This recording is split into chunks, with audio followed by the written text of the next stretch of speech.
you ever play with one of these planes as a kid? There's some interesting physics here, and I wanted to go through it a little bit and try to figure out what's going on.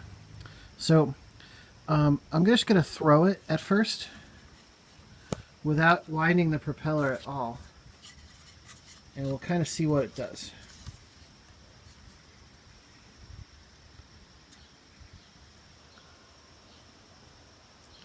So I don't know if you saw it, but it actually, the propeller turned a little bit as it was flying. And the reason for it is the propeller has a shape that as you go through the air hits it and makes it move. And because of this shape, it makes it move in one direction. It actually wound up its own string a little bit. So we'll let that go. What I'm going to do now is I'm going to wind up the propeller. And I'm going to wind it a couple different ways. And we'll compare what happens to the throw when it wasn't wound at all.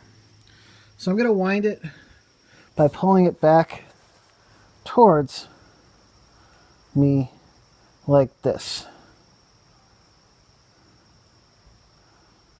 Alright, so it's all wound up, and now we're going to give it a throw.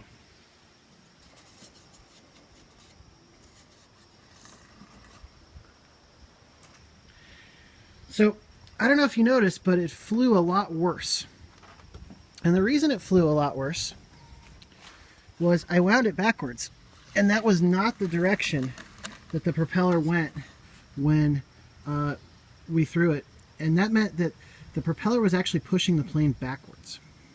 Now the way these planes work is as the plane moves forward, there's a different airspeed above and below the wing, and that generates the lifting force. This only works if you're moving forward so that the shape of the wing can cause that difference in airspeed. So with the propeller pushing the plane back the way it didn't want to go, the plane just fell out of the air. So let's wind it right this time in the other direction, and we'll see what it does.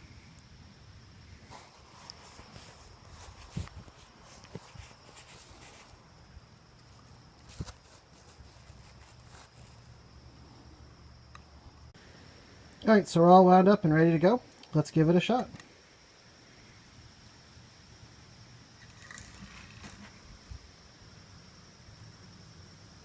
So it actually flew around the house. Let's go find it, track it down, and see what it looks like. The reason it went so much farther is that propeller, I stored potential energy in it as I was winding it, and that was converted into kinetic energy, kept it going forward, and kept it in the air.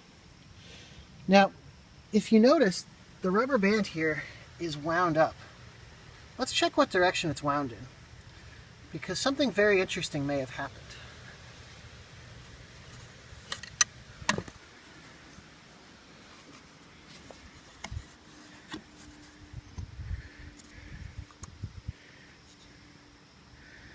If we look, it's actually wound in the opposite direction. If I try to turn it in the correct direction, it's actually going to unwind it. So what happened? Well, there's something called rotational inertia, which is just like regular inertia. And as this thing was flying, it got to this point when the rubber band was entirely unwound. And that meant that it had lost all the stored potential energy, but the plane and the propeller were objects in motion. So the object in motion propeller stayed in motion, and it started winding the string backwards.